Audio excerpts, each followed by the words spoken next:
খেলবাজে আপনাদের সকলকে স্বাগত।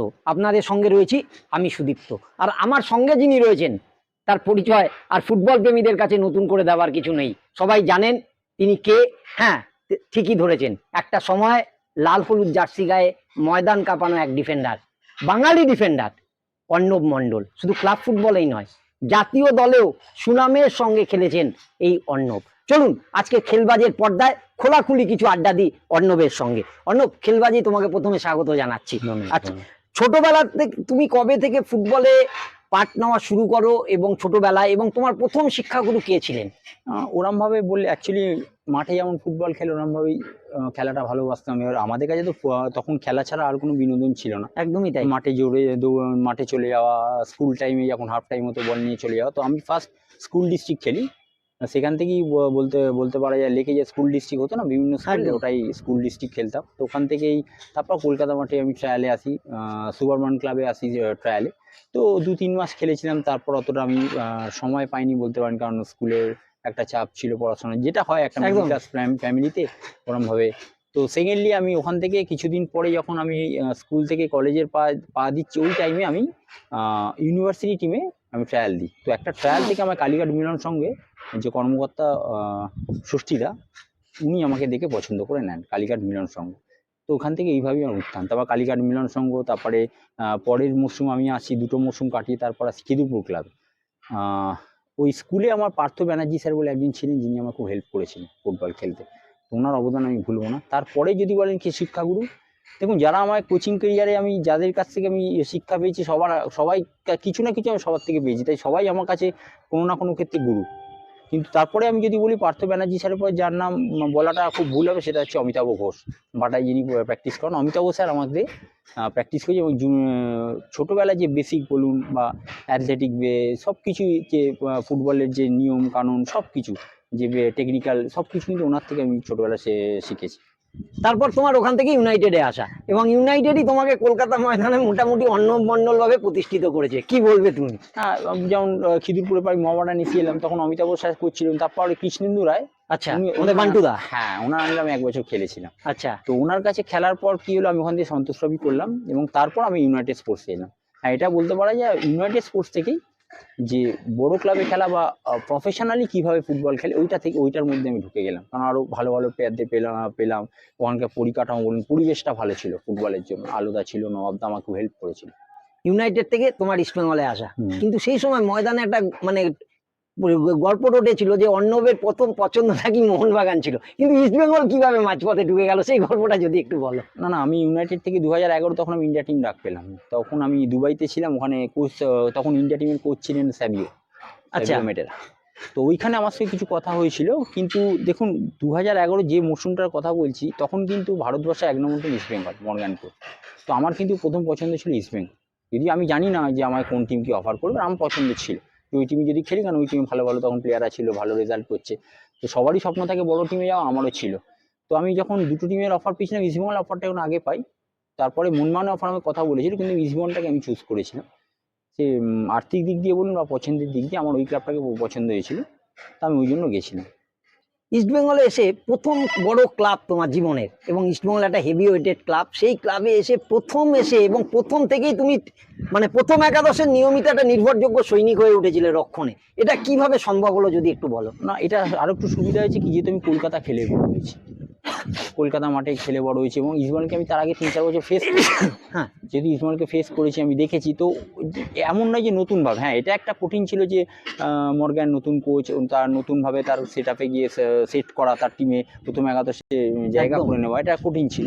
কারণ আমি যেটা বললাম যে কোয়ালিটি অনুযায়ী দারুণ টিম ছিল, ডেপথ ভালো ছিল, সব কিছুর দিক থেকে দারুণ, মানে ইস্টবেঙ্গল টিম সেই টিমে রেগুলার হওয়াটা কঠিন ছিল। আমার সময় লেগেছিল 1 মাস 2 মাস। কলকাতা লিগে কিছু ম্যাচ পেয়েছিলাম। সেকেন্ড টার্নিং যেটা হয়েছিল ফেডারেশন কাপ, যেটা আমরা চ্যাম্পিয়ন হলাম, আমি ইকুয়ালাইজ গোল দিয়ে, ওইখান থেকেই টার্নিং হয়ে যায়। এবং তারপরে কোচেরও আমার উপর আস্থা ছিল, এবং পাশে যে প্লেয়াররাও ছিল তখন, সিনিয়র কিছু প্লেয়ার ছিল, সৌমিক দা, মেহতাব দা, এবং ইন্ডিয়ান স্কোয়াডের মধ্যে আরও যারা ছিল, নবা বলুন, ভাসুম বলুন, সঞ্জু, সব ইসফাক, সব গুরবিন্দার, সবাই কিন্তু ইকুয়ালি হেল্প করেছিল, এমন নয়, যার ফলে আমার মানাতে সুবিধা হয়েছে। ইস্টবেঙ্গল ক্লাবে তুমি ছাড়া তোমার আগে তুমি যে পজিশনে খেলতে সেই পজিশনে একটা সময় বহু ভালো ভালো সুপারস্টার ফুটবলার ছিলেন, তুমি নামও জানো তাদের, তোমার আগে যারা খেলেছেন, এবং বাঙালি হিসেবে তারপর তুমি, এবং তুমি একটা তা ইস্টবেঙ্গল জনতাকে এমন একটা সার্ভিস দিয়েছিলে লাল হলুদ জার্সি গায়ে যে তারা তাদের যোগ্য উত্তরসূরি হিসেবে তোমাকে ভাবতে শুরু করেছিল। এটা তোমার কাছে কতটা গর্বের বিষয়? হ্যাঁ, গর্বের থেকেও মানে খুব বড় পাওনা যে প্লেয়ারকে তারা দেখুন, আমি মনে করি সমর্থকরা ক্লাবের জন্য তো আসেই, মাঠে প্লেয়ারদের দেখতেও আসে, একদম। এবং সেইখানে যদি আমার খেলা দেখতে মাঠে লোক হয় যে আমার নাম ধরে চিৎকার করে, এটাই বড় ক্লাব খেলার একটা মানে স্বপ্ন বলতে পারেন, এবং এটা একটা পাওনা। এবং সমর্থকরা যে ওইভাবে আমার ভালোবাসা দিয়েছে এবং সেই জায়গায় বসানোর চেষ্টা করেছে, এর জন্য আমি মানে তাদের কাছে কি বলবো, মানে ধন্যবাদ তো দেবো না, কিন্তু এইটাই যে পেয়েছি এটাই অনেক বড় পাওনা, যে একটা বড় ক্লাবে খেলছি এবং তাদের যে বিশ্বাস অর্জন করা, না ও খেললে হয়তো আমার টিম ভালো খেলবে, এই ব্যাপারটা হয়তো একদিনে আসেনি। তো আমারও ওটাই মনে হয় যে কোনো তরুণ প্লেয়ারও যে একদিনে কিছুই আসে না, যত দিন যাবে তোমার হয়তো স্যাক্রিফাইসটা দেখতে লাগে, তারপর দিনের শেষে গিয়ে যে ছোট একটা আনন্দ, এটাই খুব বড় প্রাপ্তি। এই তোমার তুমি ডিফেন্সে থাকাকালীন লাল হলুদ ডিফেন্সে যখন খেলেছো ইস্টবেঙ্গল ক্লাবের হয়ে বহু টুর্নামেন্ট খেলেছো, সেই সময় তোমার সাথে কখনো উগা উপারা, কখনো গুরবিন্দার সিং, এই দুজন সবসময় ছিল, কখনো কখনো তুমি ফার্স্ট, তারপর উগা তোমার সাথে, কখনো গুরবিন্দার। তো এই দুজনের মধ্যে তোমার কার সাথে বেশি খেলতে বেশি স্বচ্ছন্দ বোধ হয়েছে? না, এটাই একটা ভালো ব্যাপার যে দেখুন, রাজুও ছিল, হ্যাঁ, তখন রাজু গাইকোয়াড়ও ছিল। হ্যাঁ, তো আমার ওরকম কোনো অসুবিধা হয়নি, কারণ দেখুন অ্যাট লাস্ট আমার মাথায় একটা জিনিস ঘুরতো, যখন আমি রক্ষণে খেলছি, আমি যাতে গোল না কনসিড করি, সবসময় মর্গান ওটাই বললো যে ক্লিন শিট, গোল খাবেন। তো যার ফলে যেই আসতো তার সঙ্গে মানাতে মানে আমাদের এই বোঝাপড়াটা খুব ভালো ছিল, যেহেতু আমরা অনেকদিন টাইম পেয়েছি তো প্র্যাকটিসের মতো, তো আমাদের মানে আন্ডারস্ট্যান্ডিং একটা কম্বিনেশন হয়ে হ্যাঁ গেছিল। ভালোই হয়ে গেছে, আমাদের ওরকম কোনো অসুবিধা হতো না যে আমি লেফট স্টপার খেলি বা রাইট স্টপার খেলি, কারণ যখন গুরবিন্দার খেলতাম আমি রাইট স্টপার খেলতাম, তখন উগার সময় রাইটে খেলতাম, আবার রাজু এলে কখনো কখনো আমি লেফটে গেছি, এরকমভাবে চেঞ্জ করেছি। তো এটা দিন গেছে, আমি যেটা বললাম না যে আপনি যদি ফুটবল বুদ্ধিটা কাজে লাগান এবং যদি কোচের ইনস্ট্রাকশন ফলো করেন, এটার জন্য আমাকেও খাটতে হয়েছে, ইন্ডিভিজুয়ালি আপনাকেও পরিশ্রম করতে হবে, অত মানে সোজা নয় যে আমি গিয়ে জীবন টিমে ফার্স্ট টিমে জায়গা করলাম শুধু একদমই তাই। সকালে প্র্যাকটিস, আলাদা প্র্যাকটিসও করতে হয়, এবং সেইভাবে এবং আমি বলছি এটা প্র্যাকটিসে আপনাকে কাজ করতে হয়। যদি প্র্যাকটিসে আপনার একটা বাজে দিন যায়, তাহলে কিন্তু পরের দিন হয়তো কোচ ওটাকে আপনার ভাববে যে কে আর নেক্সট ম্যাচ খেলাবো কিনা। তাই সব মিলিয়ে এটা আপনাকে দীর্ঘ পরিশ্রম করে যেতে হয়, যার ফলে আপনি এটা পাবেন। আমার মনে হয় যে কোনো তরুণ প্লেয়ার এটা ফলো করা উচিত, এক্সট্রা প্র্যাকটিসটা খুব দরকার। মানে ক্লাবে ওই সকালবেলা হার্ড ওয়ার্ক প্র্যাকটিস করে এসেও তুমি বেহালাতে বিকালবেলা মাঠে প্র্যাকটিস করতে? করতাম ইন্ডিভিজুয়ালি, আমি বললাম না যেগুলো দরকার হয়। আচ্ছা। দেখুন আমি যতদিন মোহামেডান এফসি খিদিরপুর যখন খেললাম, ওখানে কিন্তু ওই প্রফেশনাল ছিল, সুপার প্রফেশনাল যখন ইস্টবেঙ্গল ক্লাবে এসে দেখলাম, যখন ড্রেসিং রুমে ঢুকবেন এক একজন কাজে ব্যস্ত, কেউ জিম করছে, কেউ মাসাজ করছে, কেউ রিহ্যাব করছে, কেউ ব্যান্ড, মানে সবাই ইনভলভ, কিন্তু যে তার সেরাটা কি করে দেবে, তখন আপনি বুঝতে পারবেন যে আপনার লেভেলটা মানে একটা তাগিদ বেরোবে যে হ্যাঁ, আমার একটা তাগিদ থাকবে আর কি। তখন আপনার রিয়েলাইজ হবে কি, যদি এখানে তো সবাই ভালো প্লেয়ার, আমার দোষে যদি টিম সাফার করে, আমার জন্য যদি খেলা কোনো ডাউন হয়ে যায়, ওদের লেভেলটা যদি হয়ে যায়, আমি যদি শেপ সব মাঠের মধ্যে যদি আমি ডিসিপ্লিন মেনটেন না করতে পারি, এটাই আপনাকে উপরের দিকে নিয়ে যাবে। এবং এটা আমার কাছে ছিল যে আমি যখন আমার আশেপাশে যারা ভালো প্লেয়ার খেলছে, আমি যদি ভালো প্লেয়ার হতে চাই, আমাকে স্ট্যান্ডার্ডটা ওখানে নিয়ে যেতে হবে। আমি মনে করি না শুধু ক্লাব প্র্যাকটিস এটা সম্ভব। কোচ হিসেবে তুমি ইস্টবেঙ্গলে অনেক বড় বড় কোচকে দেখেছো, তাদের অধীনে খেলেছো, তোমার সেরা কোচের তালিকায় কাকে রাখবে? দেখুন ওরম ভাবে সেরা কোচ আমি বাছতে পারবো না। যেমন প্রথমে মর্গানকে পেলাম, উনি দারুণ, ওনার ট্যাকটিক্যালি ওনার যে বুদ্ধি বা একদম। ট্যাকটিক্যালি গেম ফরমেশন বা গেম রিডিং, এগেন্স্ট টিম পেয়ে দেখে সে নেক্সট আমাদের ওইভাবে খেলার জন্য যেভাবে আমাদের বলতেন, এই জিনিসগুলো ওনার দারুণ ছিল। আমি এলকোকে পেয়েছিলাম, এলকো কিন্তু আপনার বেসিকটা ভালো করার জন্য অত্যন্ত ভালো, উনিও আচ্ছা। খুব ভালো কোচ। আচ্ছা। আরমান্দকে পেলাম ইন্ডিয়ান কোচের মধ্যে, হ্যাঁ। আরমান্দকে পেয়েছিলাম, বিশ্বজিৎ ভট্টাচার্য ছিল। সব মিলিয়ে মানে সবার থেকে কিছু না কিছু আমি কালেক্ট করেছি। তো ওরমভাবে আমি সেরা আমি মানে কোচ আমি হয়তো বাছতে পারবো না, কিন্তু তাও আমি ওদিক দিয়ে একটুখানি হলেও আমি হয়তো মর্গ্যানকে আমি একটু হলেও এদের মধ্যে আমি কিছুটা হলেও এগিয়ে রাখবে হ্যাঁ, আর কি। যেহেতু আমার প্রথম কোচ এবং ওনার ট্রেনিং একদমই তাই। কোচিং প্রসেস আমার খুব ভালো লেগেছে। আর এরপর তুমি ডিফেন্সে, লাল হলুদের ডিফেন্সে যখন খেলতে, তখন প্রতিপক্ষ দলের বাঘা বাঘা স্ট্রাইকাররা তোমার বিপক্ষে খেলেছে, কোন স্ট্রাইকারকে সামলাতে তোমার সবচেয়ে বেশি মানে অসুবিধা মনে হতো, মানে বিপজ্জনক মনে হতো সবচেয়ে বেশি? দেখুন আমি অ্যাকচুয়ালি যখন খেলেছি তখন এগেনস্টে, বাট আমি যত ফরেনার খেলেছি ফরেন স্ট্রাইকারের, তার মধ্যে আমার, কারণ আমি ইউনাইটেডে যখন পেয়েছি ব্যাটোকে খুব অল্প সময় পেয়েছি, বাট ইস্টবেঙ্গলে আসার পর আমি যেটা দেখেছিলাম, ওরাফাকে আমি ফেস করেছি। আচ্ছা, ভেরি ডিফিকাল্ট, একদম। খুবই ডিফিকাল্ট এই কারণে কি, ও শুধু শক্তিটা প্রয়োগ করতো না, বুদ্ধিও ছিল। এবং আচ্ছা। বক্সের আশেপাশে ও খুব কম সময় নিত গোল করতে, মানে একদম ক্লিনিক্যাল, যেটা খুব টাফ ছিল। ওই একটা, আমি স্ট্রাইকারের কথা বলছি, আমার একটা হচ্ছে র্যান্টি মার্টিন।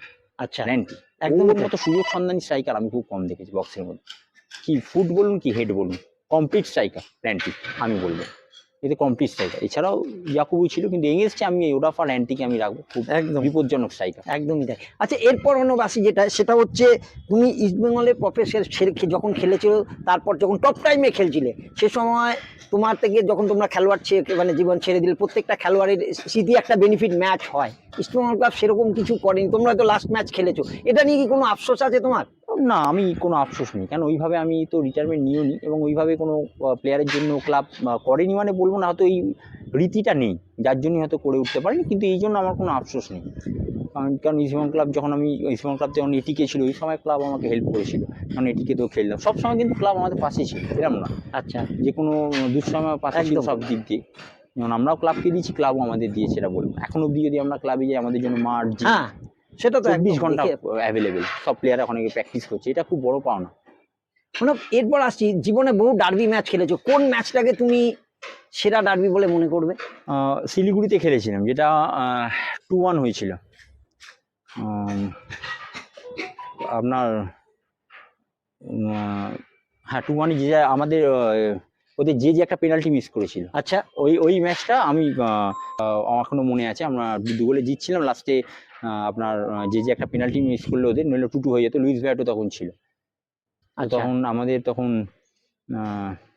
ওই কোরিয়ান যে প্লেয়ারটা ছিল না, রুডং গোল দিল ওই ম্যাচটা খুব। আর ওদের জন্য একটা গোল কি ইকুয়ালাইজ করলো, আমি মনে পড়ছে না। ওই ম্যাচটা শিলিগুড়িতে, ওদের গ্লেন ছিল স্ট্রাইকার, আচ্ছা, ওদের গ্লেন ছিল, এখনো মনে আছে। ওই ম্যাচটাই জীবনে ছিল মনে হয়। আচ্ছা, ওই যে ওই ম্যাচটাই জীবনে সেরা ডার্বি, একটা ভালো অন্যতম ম্যাচ ছিল, ডার্বি। যেহেতু কলকাতার একটু বাইরে হচ্ছে। হ্যাঁ, এখানেও তো আমরা খেলেছিলাম, এখানেও আমরা যেগুলো জিতেছি বা ড্র হয়েছে। তারপরে বাট স্মরণীয় যদি বলতে চান, যেটা আমার জন্য একদম ভালো না, আমার প্রথম ডার্বি যেটা নবিদার লেগেছিল। আচ্ছা, যেটা নবীদের ইটের আঘাতে, যেটা একদম, যেটা আমরা এক গোলে লিড করছিলাম, হ্যাঁ, ওইটা আমার একদম মানে না মনে রাখাটাই ভালো ওই দিন। হ্যাঁ, সে তো 100 বার। মানে এবার আসি একটু দেশীয় ফুটবলের কথায়। দেশীয় ফুটবল, ক্লাব ফুটবলেও তুমি যেমন মাথা উঁচু করে খেলেছো এবং সাফল্য পেয়েছো, দেশের জার্সিতেও তুমি একটা সুনামের সঙ্গে খেলেছো, এবং যতদিন খেলেছো, এখন তোমার পজিশনে আনোয়ার খেলছে। কিরকম লাগছে আনোয়ারের খেলা? এবং খালিদ একটা দেশীয় কোচ, ভারতীয় দলের দায়িত্ব নিয়েছে। তুমি একজন প্রাক্তন ফুটবলার হিসেবে কতটা আশাবাদী ভারতীয় ফুটবলে উন্নতি খালিদের হাত দিয়ে কতটা হতে পারে? দেখুন, সত্যি কথা বলতে 2017-18 পর যখন কনস্ট্যান্টাইন ছাড়লো, স্টিমাক এলো, তখন কিন্তু প্রথম 1-2 বছর আমার ভালো লেগেছিল। বাট যত দিন গেছে, আমাদের দেশের ফুটবল পিছোচ্ছে। দেখুন, অন্যান্য ফুটবলে যেটা, ইউরোপিয়ান ফুটবলে যেটা সব থেকে বেশি দরকার, খুব ডিমান্ডিং, আপনাকে ডে বাই ডে ইমপ্রুভ করতে হবে, ভালো খেলতে হবে, এবং প্রতিটা দেশের লিগের উপর কিন্তু ডিপেন্ড করে তার দেশের ফুটবল। একদম। আমাদের দেশের ঘরের লিগটাই খারাপ হয়ে গেছে, যার প্রভাবটা আমাদের দেশের ফুটবলে পড়েছে। এবং স্টিমাক কতদিন যে ছিল, ও নিজের একটা প্রথম 11 বাঁচতে পারেনি, নতুন কোনো প্লেয়ারকে তুলে আনতে পারেনি। কনস্ট্যান্টাইনের সময় তাও একটা আমাদের কাছে একটা টার্গেট ছিল, ওনার একটা আইডিয়া ছিল যে আমি এইভাবে টিমকে এগোবো। স্টিমাকের কিন্তু আমি কোনো পাইনি। আচ্ছা, স্টিমাক চলে যাওয়ার পর ওই যে গ্যাপ ছিল, ওটা কিন্তু ফুলফিল করতে পারিনি। আর সেটা কিন্তু আমার মনে হয় খালিদ জামিল পারবে না। খালি আপনাকে স্টেট বলে দিচ্ছি, কারণ খালিদ জামিলের কাছে ওই অভিজ্ঞতাই নেই ইন্টারন্যাশনাল লেভেল। ও হয়তো কিছু প্লেয়ারকে দিয়ে একটা স্ট্র্যাটেজির উপর চালিয়ে দিচ্ছে। আপনি যদি দেখেন, ও কিন্তু প্লেয়ার বারবার রোটেশন করাচ্ছে, বাধ্য হচ্ছে।